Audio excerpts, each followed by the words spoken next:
running backs for this week. Jordan Mason versus the Cincinnati Bengals. All right. Aaron Jones is going to be out for a while with a hamstring injury. Jordan Mason's looked pretty good in that offense in general.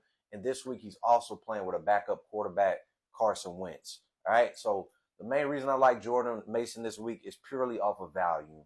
He's probably going to get anywhere close to 15 to 20 carries this week. So if you got Jordan Mason on your bench, definitely might want to think about starting him this week. He's going to have a ton of value against that Cincinnati Bengals defense coming up this week. All right, another guy I love this week, Kenneth Walker Jr., also against the New Orleans Saints. The Saints so far this year have been giving up close to 5 yards per carry.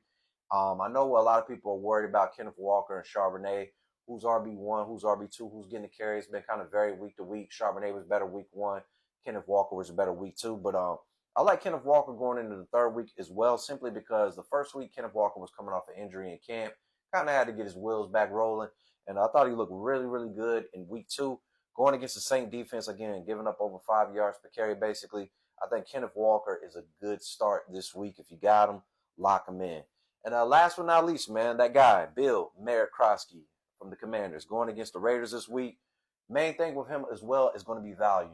Austin Eckler towards Achilles last week. Looks like Bill's going to be RB1 for the rest of the season. Commanders known to like to run the ball. Going against the Raiders this week, I think RB1 value, a lot of value this week from Bill. I think you want to lock him into your lineups. Bill is one of those names that's going to really, really creep up these next couple weeks with the value.